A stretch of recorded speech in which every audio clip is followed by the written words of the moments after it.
As you said, my name is Kathy Davis. I'm a hunter, angler, conservationist, and professionally I'm a wildlife and fisheries biologist. As a director for the Quality Deer Management Association, I adamantly oppose the 20% small games of chance tax included in our budget proposal.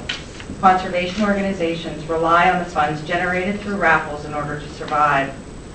The amount of money we can raise is strictly limited in law, $5,000 per event, $1,000 per item, and already we must pay a county a small games of chance fee for the permitting, cutting into any net gain before we realize a dime. Conservation organizations aren't the only groups that will suffer with this proposal. Emergency response, such as fire departments, will be hindered in their ability to raise funds.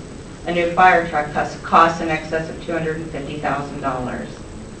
Terminally ill children will suffer if organizations like Hunt of a Lifetime are taxed a 20% fee on funds generated through small games of chance.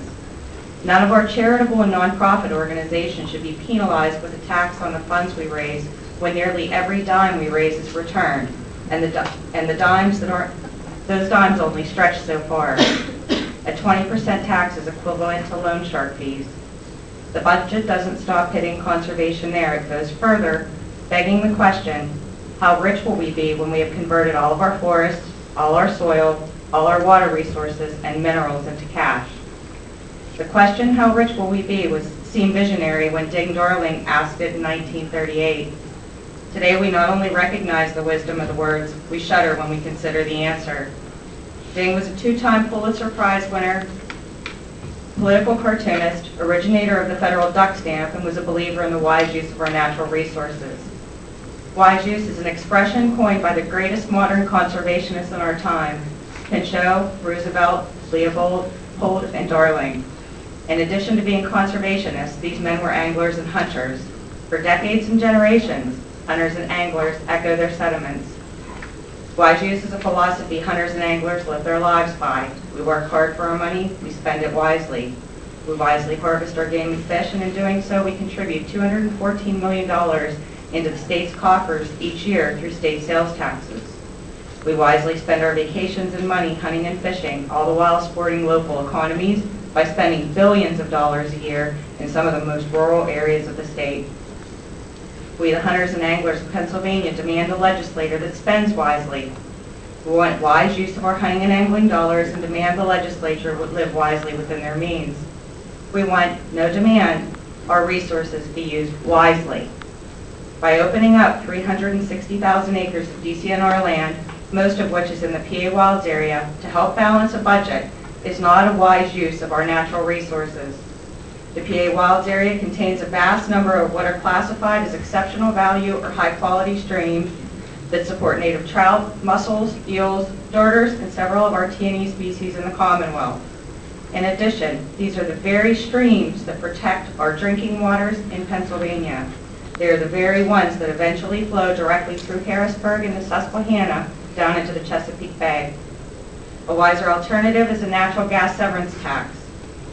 You've heard about how many companies are drilling taxes, so I won't go into that, or charging a severance tax. Unfortunately, the Halliburton Amendment exempts frack waters, a pollutant and byproduct of Marcellus drilling, from the Federal Clean Water Act. There is little accountability for waste effluent, over 1 million gallons of discharge per well by either state regulations or under the Clean Water Act. How rich will we be, the taxpayers of Pennsylvania, when disaster happens? Disaster has begun. I understand about 5 minutes before this conference, I was told that there was a spill that contained 8,000 gallons of water today. Halliburton drilling is what I was told, and it's up in the Northeast region. But I'm here to talk about another disaster that's already begun. September 1st, 2009, dead fish began showing up near Blacksville, West Virginia. 21 days later, more than 30 miles of a stream known as Dunkard Creek in Greene County, Pennsylvania, has experienced a total aquatic life kill. The mine pool aquifer may be permanently contaminated. The suspected pollutants are coal bed methane and Marcellus well frack water caused from faulty development practices. So far, 169 species have been eradicated from Dunkard Creek, beginning about 2 miles before Blacksville. The specific conductivity at 50,000 is the same as seawater. Two federal candidate species, the snuffbox and salamander mussels, are wiped out in that stretch, one of their only remaining strongholds in the nation. The salamander's host is the mud puppy, an amphibian that spends its entire life underwater. It breathes through gills that it retains through its adult life. I watched in horror as the salamander mussels crawled to shore to die, a miserable death through fresh air suffocation. I imagine it was much less painless a death than to die in the salty chloride-filled water that became its grave.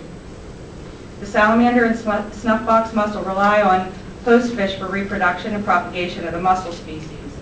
In addition to mussels, Dunkard Creek is an exceptional value warm water fishery and was one of the few musky fisheries in the Southwest. Vertebrate fish, mussels, amphibians, invertebrates, 169 diverse units have been wiped out according to preliminary tabulations. We can expect to see terrestrial species begin to suffer as well. As the salts and chlorides continue to affect what little remains of aquatic life and moves further downstream, deer, raccoons, and other terrestrial mammals will be affected. Wildlife conservation officers will be likely called out to animals in response to animals seeking food and water elsewhere. The great blue heron rookeries that are prevalent on Dunkard Creek will likely move from the watershed. Turtles and muskrats that rely on fish and mussels for food sources are going to experience problems.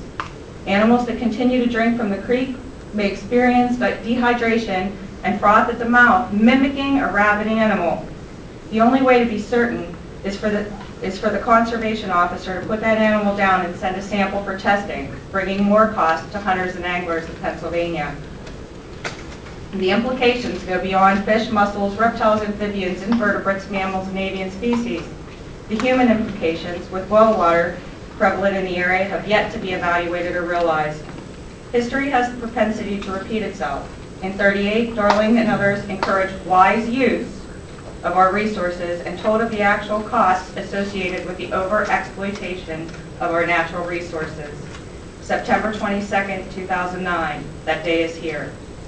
How many times and in how many places will history continue to repeat itself and at whose expense? Certainly it's better to make the costs of natural gas severance tax known to the industry up front rather than to continually pass the burden to states' taxpayers and to rape future generations of the resources on our state lands.